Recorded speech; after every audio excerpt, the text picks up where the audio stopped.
فقد قال الله تبارك وتعالى في القرآن الكريم: أعوذ بالله من الشيطان الرجيم. بسم الله الرحمن الرحيم. إن الله وملائكته يصلون على النبي يا أيها الذين آمنوا صلوا عليه وسلموا تسليما. اللهم صل على سيدنا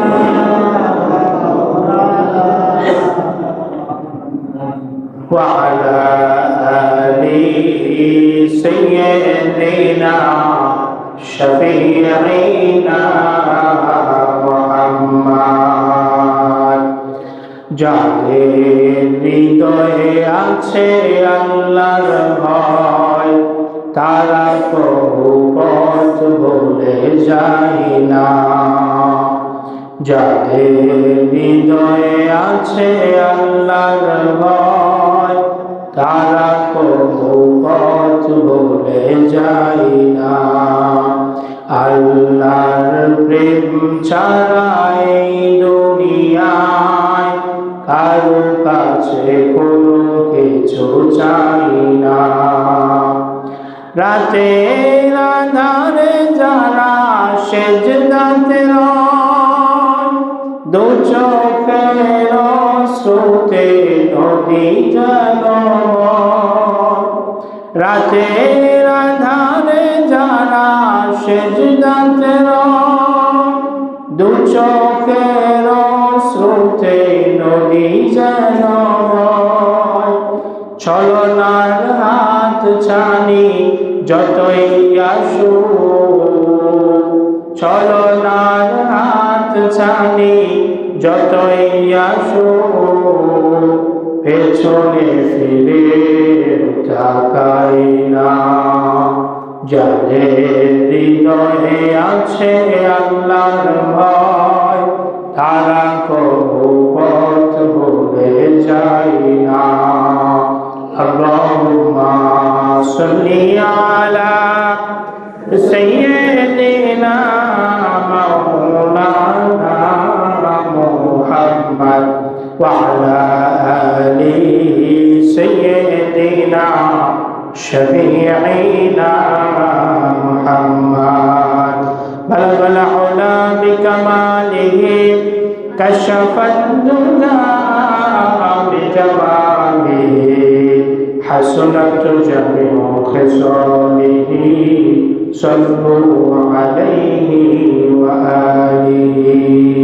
ربي زدني علما ربي زدني علما رب اشرح لي صدري ويسر لي أمري واحلل عقدة من لساني يفقهوا قولي وبك نستعين يا مستعان.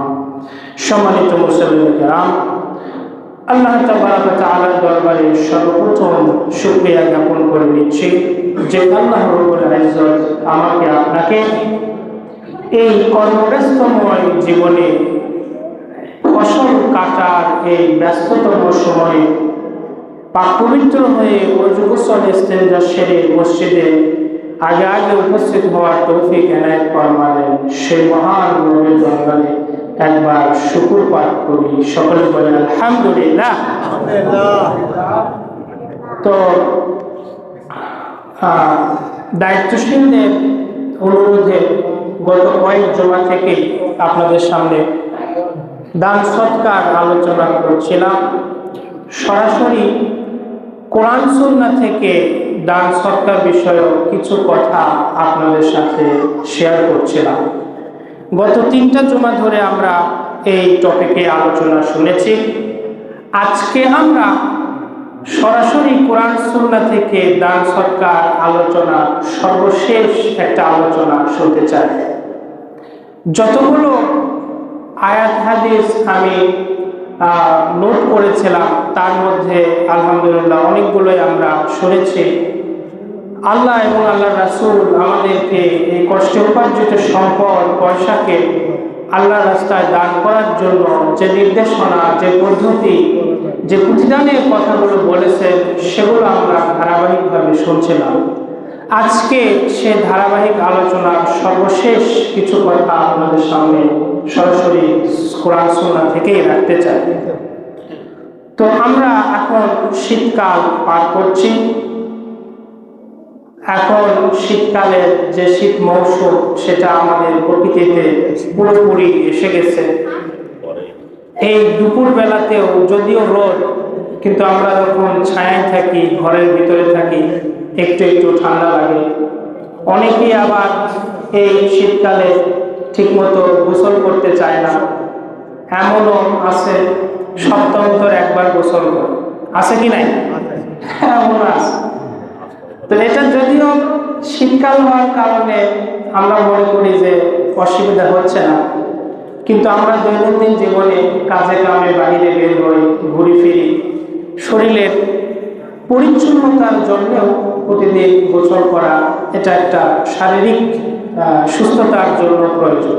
তো আমরা ইনশাআল্লাহ শীতকাল এসেছে বলে পরিষ্কার পরিচ্ছন্নতায় কোনো ত্রুটি করব না, প্রয়োজনে একটু গরম পানি করে নিলাম। তো যে বিষয়টি আলোচনা করছিলাম কোরআন সুন্নাহ থেকে, তো সেই ধারাবাহিক আলোচনার সর্বশেষ পর্বে আজকে আপনাদের সামনে দুই একটি কথা বলতে চাই। যে এই যে আমরা দান সৎকারগুলো করি, কষ্টে উপার্জিত পয়সাগুলো পকেট থেকে বের করে দিয়ে দেই, এইটার প্রতিদান এবং পাওনাগুলো আমাদের আর কি কি আছে? তো একটি লম্বা হাদিস, যে হাদিসের ভিতরে অন্য অনেক কথার ফাঁকে দান সৎকার কথাটিও এসেছে। হাদিসটি এসেছে সহিহ বুখারীতে, আপনাদের অনেকেরই জানার কথা, তারপর আপনাদের সামনে একটু শেয়ার করছি। হযরতে আবু হুরায়রা থেকে বর্ণিত। যতগুলো সাহাবী রাসূলের জীবনের কথা আমাদের সামনে পেশ করেছেন, নিজে সংরক্ষণ করে মনে রেখে ধারণ করে জাতির সামনে উপস্থাপন করেছেন, তালিম দিয়েছেন, শিক্ষা দিয়েছেন, এর মধ্যে সর্বোচ্চ সংখ্যক হাদিস বর্ণনাকারী সাহাবী হচ্ছেন আবু হুরায়রা। সর্বোচ্চ সংখ্যক হাদিস বর্ণনাকারী সাহাবীর নাম কি? আবু হুরায়রা। তো আবু হুরায়রা থেকে এই হাদিসটা বলি, ওনার নাম ছিল ভিন্ন, কিন্তু ওনার এই কুনিয়ত দিয়েই নামটা বেশি প্রকাশিত। হিজরতুন শব্দের অর্থ হচ্ছে বিলাই। বিলাই খুবই কিউট একটা প্রাণী, অনেকেই এটা পালে, বাসা বাড়িতে থাকে। অন্য অনেক প্রাণী যদি খাবারে মুখ দেয়, তরল জাতীয় কোনো বিষয়ে মুখ দেয়, তাহলে সেটা পান করা যায় না।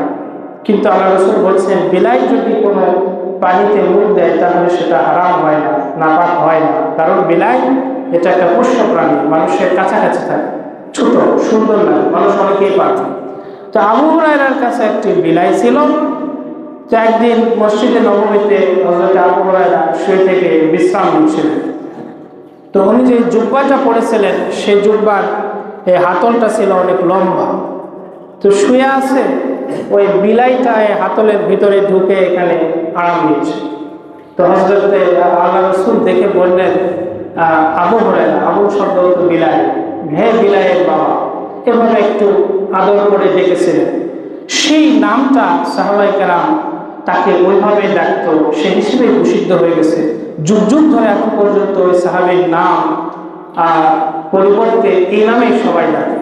তো সেই আবু হুরায়রা থেকে বর্ণিত, তিনি কিতাবে এসেছে যে মসজিদে নববীতে পড়ে থাকতেন সুফা নামক মাদ্রাসা, যেটা পরবর্তীতে নামকরণ করা হয়, সেই আহলে সুফায় যে কোনো সাহাবায়ে কেরাম পড়ে থাকতেন রাসূল কোথায় যাচ্ছে, কি করছে। এখন অনেক ইসলামিক স্কলার আছে, তাদের নিজস্ব মিডিয়া থাকে, তারা যেখানেই যায় ওই মিডিয়ার ব্যক্তিরা ক্যামেরা নিয়ে তাদের সাথে সাথে থাকে, তাদের প্রতিটা সেমিনার, প্রতিটা আলাপ, প্রতিটা কথাকে রেকর্ড করে। তো আল্লাহ হাবিব সাল্লাল্লাহু আলাইহি সাল্লামের সময় তো আমাদের এই ডিজিটাল মিডিয়া ছিল না, কিন্তু কিছু সাহাবায়ে কেরাম মিডিয়ার ভূমিকা পালন করেছিলেন। যেখানেই যেতেন, দাওয়াতে, সফরে, যেখানেই যেতেন না কেন তারা সাথে থাকতেন। আল্লাহ রাসূল কোথায় কি করছেন, কি করছেন, বলছেন, কার সাথে কি আচরণ হচ্ছে সেগুলোকে নোট করত। পরবর্তীতে তারা সেগুলো তালিম দিয়েছে। তো সেই তালিকায় যিনি সর্বপ্রথম যার নাম লিপিবদ্ধ করা হয় তিনি হচ্ছেন আবু হুরায়রা। সে আবু হুরায়রা থেকে বর্ণিত এবং বুখারীর বর্ণনা। হযরত আবু হুরায়রা বলেন, নবীজি সাল্লাল্লাহু আলাইহি সাল্লাম বলেছেন, সাবাতুন ইউযিল্লুহুমুল্লাহু ফি যিল্লিহি ইয়াওমা লা যিল্লা ইল্লা যিল্লুহু আল ইমামুল আদিল। হযরত আবু হুরায়রা বলেন, আমি নবীজিকে একবার বলতে শুনলাম, তিনি বলছেন, সাবাতুন, কাল কিয়ামতের দিন হাসরের মাঠে যখন মানুষ কবর থেকে দাঁড়িয়ে যাবে, হিসাব নিকাশের সময় হবে, ওই হাসরের মাঠে একেবারে সূর্য কাছাকাছি চলে আসবে, সেখানে কোনো ছায়া থাকবে না, কিন্তু আল্লাহ তার রহমতের একটা বিশেষ ছায়া দিয়ে তার কিছু বান্দাদেরকে ছায়ায় আবৃত করে রাখবেন, ছায়ার নিচে আশ্রয় দিবেন, স্থান দিবেন। সেই বিশেষ ব্যক্তিদেরকে 7টি শ্রেণীর অন্তর্ভুক্ত করেছে। নবীজি বলেছেন, আল ইমামুল আদিল, সর্বপ্রথম শ্রেণী হচ্ছে ন্যায়পরায়ণ শাসক, যারা শাসন কার্য পরিচালনা করেছে ন্যায়পরায়ণ ভাবে। যারা শাসক হয়, সাধারণত আমাদের সমাজে, দেশে, রাষ্ট্রে আমরা যারা দেখি যে তারা প্রিয় পাত্র হতে পারে না। যে দলেরই হোক, যে স্লোগান নিয়েই থাকুক না কেন, সাধারণ মানুষের প্রিয় পাত্র তারা হতে পারে না। অধিকাংশেরই অনেক অভিযোগ থাকে। তো আল্লাহ রাসূল বললেন, এই 7টা তালিকার মধ্যে সর্বপ্রথম রাখলেন ন্যায়পরায়ণ শাসকদেরকে। আল্লাহ রাসূল বুঝাইতেছিলেন কাজটা অনেক কঠিন। শাসন কার্য পরিচালনা করা, নিজের ক্ষমতায় সবকিছু থাকে, টাকা পয়সা, ধন দৌলত, হিসাব কিতাব, নিয়ম নীতি, এই সব কিছুকে নিজের মতো করে পরিচালনা না করে ভালো মন্দের একটা তারতম্য সেখানে নিয়ে আসা এটা সহজ কাজ নয়। এই কঠিন কাজটা যারা সুন্দরভাবে, সুচারুরূপে সম্পাদন করতে পারবে, ন্যায়পরায়ণভাবে, অহালালিভাবে, তাদেরকে আল্লাহ রাব্বুল ইজ্জত কাল কিয়ামতের দিন তার বিশেষ ছায়ার নিচে স্থান দেবে। সুবহানাল্লাহ। এখান থেকে বোঝা যায় দায়িত্বশীল হওয়া এবং দায়িত্বশীলের জায়গায় যাওয়া এটা একটি ভালো কাজ। অনেকেই বলে যে ক্ষমতায় যাওয়ার জন্য লাফাচ্ছ। আপনি যদি ক্ষমতায় গিয়ে ভালোভাবে পরিচালনার নিয়ত করে থাকেন তাহলে এটার মধ্যে রয়েছে অনেক বড় সওয়াব। এরপরে দ্বিতীয় শ্রেণীর মধ্যে আল্লাহ রাসূল বললেন, শাবুন নাশাআ ফি ইবাদাতি রাব্বিহি, ওই যুবক যে তার যৌবনকালকে, জীবনের শ্রেষ্ঠ সময়গুলোকে আল্লাহর ইবাদতের ভিতরে কাটিয়ে দেয়। সুবহানাল্লাহ। আমাদের সময়ে এটা হয়ে গেছে উল্টা। আমাদের ছেলেমেয়েরা, যুবক যুবতীরা, তারা নিজেরা তো ইবাদতে কাটানো দূরে থাকে, এমন সব কর্মকাণ্ড করে বেড়াচ্ছে ইদানিং যে তাদের পিতামাতার সমাজের কাছে মুখ দেখানোটাই কষ্টকর, ঠিক কিনা? এরকম কর্মকাণ্ড আমরা দেখছি, শুনতে পাচ্ছি, প্রিয় উপস্থিতি। কিন্তু আল্লাহর হাবিব বললেন, শাবুন নাশাআ ফি ইবাদাতি রাব্বিহি, তার রবের ইবাদত, আল্লাহর ইবাদতে যে কাটায় সে হচ্ছে দ্বিতীয় শ্রেণীর অন্তর্ভুক্ত। এরপরে আল্লাহ রাসূল বললেন, ওয়ারাজুলুন কলবুহু মুআল্লাকুন ফিল মাসাজিদ, এর পরের শ্রেণী হচ্ছে ওই শ্রেণী যাদের হৃদয়টা সবসময় মসজিদের সাথে যুক্ত থাকে। মুহাদ্দিসিনে কেরাম বলেছেন, মসজিদের সাথে যুক্ত থাকার অর্থ হলো একটি নামাজ শেষ হয়ে যাওয়ার পরে আরেকটি ওয়াক্ত যখন আসে তখন সে তাকিয়ে থাকে যে ওয়াক্তটা কখন আসবে, সময় হওয়ার সাথে সাথে আবার মসজিদে উপস্থিত হয়ে যায়। এরপরে আল্লাহ রাসূল বললেন, ওয়ারাজুলানে তাহাব্বা ফিল্লাহ ইজতামা আলাইহি ওয়া তাফাররাকা আলাইহি, ওই দুই ব্যক্তি যারা তাদের পরস্পরের মহব্বতের কারণ বানাইছিল আল্লাহকে, আল্লাহর কারণে যারা একে অপরকে ভালোবেসেছে, আবার যদি শত্রুতাও রাখতে হয় তাহলে আল্লাহর কারণে শত্রুতা পোষণ করেছে। বন্ধুত্ব করার হওয়ার মাপকাঠি আল্লাহকে যারা বানাইছে, ওই শ্রেণীর মানুষেরাও কিয়ামতের দিন বিশেষ ছায়ায় উপস্থিত হবে। আমরা বন্ধুত্ব করি দুনিয়াবি স্বার্থে।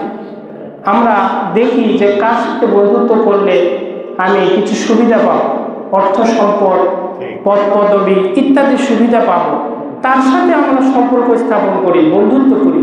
আল্লাহ রাসূল বললেন এটা তো সহজ, দুনিয়ায় সাক্ষ্য পাচ্ছি। কিন্তু যারা শুধুমাত্র এ কারণে বন্ধুত্ব স্থাপন করে যে সে তার সাথে বন্ধুত্ব করলে আল্লাহর সাথে সম্পর্কটা বেড়ে যায়, আবার কারোর সাথে যদি শত্রুতা রাখতেও হয় এ কারণে রাখে যে তার সাথে বন্ধুত্ব করলে আল্লাহর সাথে সম্পর্ক বিচ্ছিন্ন হবে, সুতরাং আমি তার সাথে শত্রুতা পোষণ করি।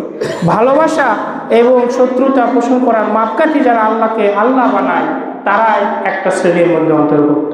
এরপরে আল্লাহ রাসূল বললেন, ওয়ারাজুলুন তালাবাতহু ইমরাআতুন যাতু মানসিবিন ওয়া জামালিন ফাকালা ইন্নী আখাফুল্লাহ, আবার ওই ব্যক্তিটিও আল্লাহর বিশেষ ছায়ায় কাল কিয়ামতের দিন অবস্থান করবে, যে ব্যক্তিকে যাতু মানসিবিন, একটি সম্ভ্রান্ত পরিবারের সম্ভ্রান্ত ফ্যামিলির মেয়ে যাকে কুকর্মের জন্য ডেকেছে, ওয়া জামালিন, সাথে সাথে সে হচ্ছে সুন্দরী, সুন্দরী রূপবতী এবং সম্ভ্রান্ত ফ্যামিলিতে বিলং করে এমন কোন নারী মেয়ে যদি কোনো পুরুষকে কুকর্ম করার জন্য আহ্বান জানায়, আর ওই ছেলেটি ওই পুরুষটি যদি উত্তরে বলে ইন্নী আখাফুল্লাহ, আমি আল্লাহকে ভয় করি, আমি এ ধরনের কোনো কাজে জড়াতে পারি না, নবীজি বললেন ওই সাহসী ব্যক্তিটি ও কাল কিয়ামতের দিন বিশেষ ছায়ার নিচে অবস্থান পাবে। সুবহানাল্লাহ। প্রিয় উপস্থিতি, এরপরে আল্লাহ রাসূল বললেন, ওয়ারাজুলুন তাসাদ্দাকা, আর ওই ব্যক্তিটিও বিশেষ ছায়ার ভিতরে কাল কিয়ামতের দিন হাসরের মাঠে স্থান পাবে, যে তাসাদ্দাকা, সদকা করেছে, আকফা, এবং গোপনে করেছে, এমন গোপনে করেছে লা তা'লামু শিমালুহু মা তুনফিকু ইয়ামিনুহু, তার ডান হাত কি দান করলো বাম হাত এটা টের পাবে না। অর্থাৎ অতি সংগোপনে যারা দান সৎকার করে এই শ্রেণীর মানুষও কাল কিয়ামতের দিন বিশেষ ছায়ার নিচে স্থান পাবে। এটার কারণ হলো আমরা কিন্তু আগে যে দান সৎকার কথাগুলো বলেছি সেখানে কিন্তু গোপন কথাটা আসে না। এখানে আল্লাহ রাসূল বিশেষভাবে বললেন এজন্য যে আমরা যখন প্রকাশ্যে দেই, প্রকাশ্য দেওয়ার একটা আবেদন আছে, কিন্তু প্রকাশ্যে যখন দেই সেখানে একটা রিয়া থাকার সম্ভাবনা থেকে যায়, যে হয়তো আমাকে আশেপাশে লোকজন বা যারা দেখছে তারা হয়তো বলবে সে তো বেশ ভালো দান সৎকার করে, একটা সুনাম ছড়িয়ে যাবে। কিন্তু যে গোপনে দান সৎকার করে এ ধরনের সুনাম দুনিয়াতে পাওয়ারও কোনো সম্ভাবনা নাই, অনলি ফর আল্লাহ, আল্লাহর জন্যই এটা করেছে, ঠিক কিনা? এই জন্য একটা বিশেষ সওয়াবের কথা বললেন। আমাদের মসজিদের দান বাক্স বাইরে ঝোলানো থাকে, কেউ যদি যাত্রা পথে সকালে হোক, সন্ধ্যায় হোক, বিকেলে হোক, অফিসে যায়, অফিস থেকে আসে, যদি খুব সংক্ষেপে নিজের পকেট থেকে একটা অংশ বের করে যদি দান বাক্সে দেয়, কেউ দেখে নাই, সেও কিন্তু এই সওয়াবের মধ্যে অন্তর্ভুক্ত হবে, ঠিক কিনা? কেউ দেখে নাই। প্রিয় উপস্থিতি, এরপরে আল্লাহ রাসূল বলেছেন, ওয়ারাজুলুন যাকারাল্লাহা খালিয়ান ফাফাদাত আইনাহু, আর ওই ব্যক্তিটিও সর্বশেষ কাল কিয়ামতের দিন বিশেষ ছায়ার মধ্যে স্থান পাবে, যে ব্যক্তিটি যাকারাল্লাহা খালিয়ান, আল্লাহকে জিকির করেছে, স্মরণ করেছে, আল্লাহর নামগুলো জপেছে, খালিয়ান এমন সংগোপনে, এমন গোপনে, ফাফাদাত আইনা যে তার দুই চোখ দিয়ে অশ্রুগুলো বেয়ে বেয়ে পড়েছে।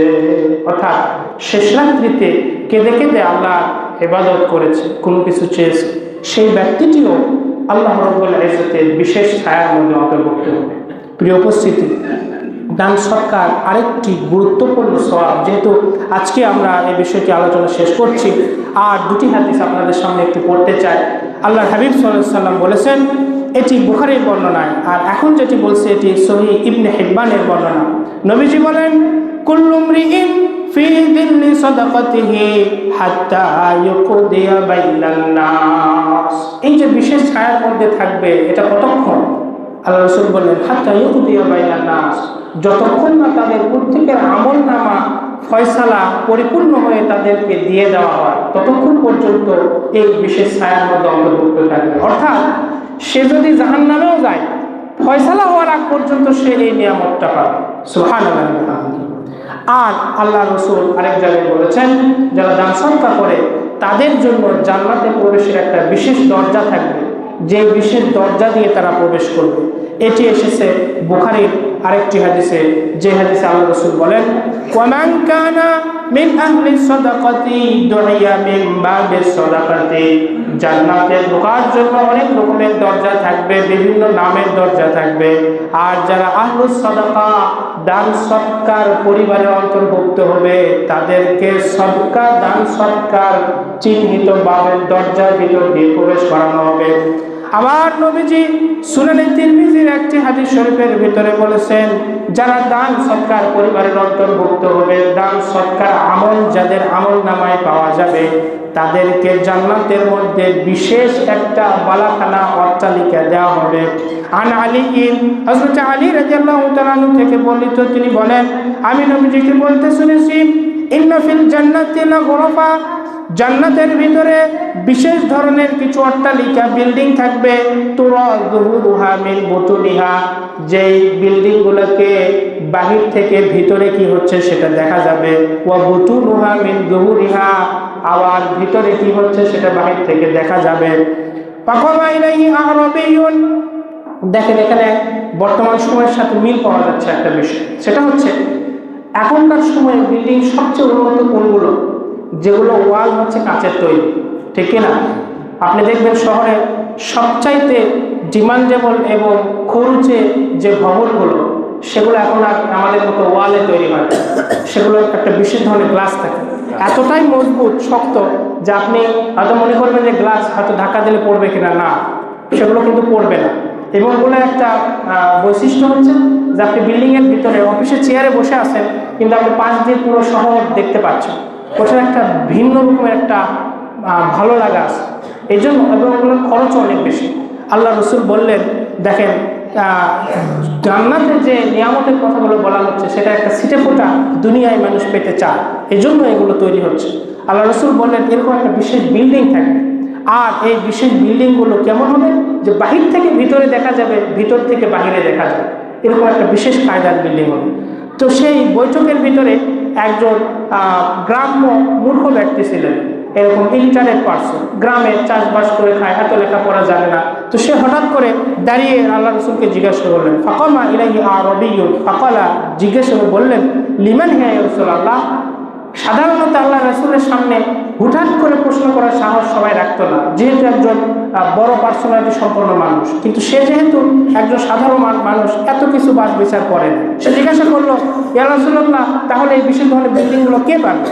ক্বালা, আল্লাহ রাসূল বললেন, লিমান আতাবাল কালাম, যে সুন্দর সুন্দর কথা বলে, নরম কথা বলে মানুষের সাথে, ওয়া আতআমাত তুআম, আর যে ক্ষুধার্তকে খাবার খাওয়ায়, ওয়া আদামাস সিয়াম, এবং ঘন ঘন রোজা থাকে, সিয়াম পালন করে, ওয়া সাল্লা লিল্লাহি বিল্লাইলি ওয়ান নাসু নিয়াম, আর রাতের ওই সময়ে নামাজ পড়ে যখন সমস্ত মানুষ ঘুমিয়ে থাকে।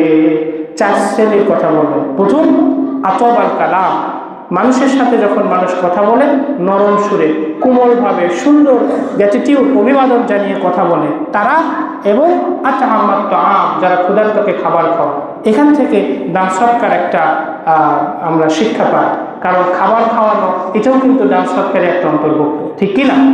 এরপরে আল্লাহ রাসূল এই কথাটা বললেন যে ঘন ঘন যারা নফল রোজা রাখে ওই সময় নামাজ পড়ে যখন মানুষগুলো ঘুমিয়ে থাকে।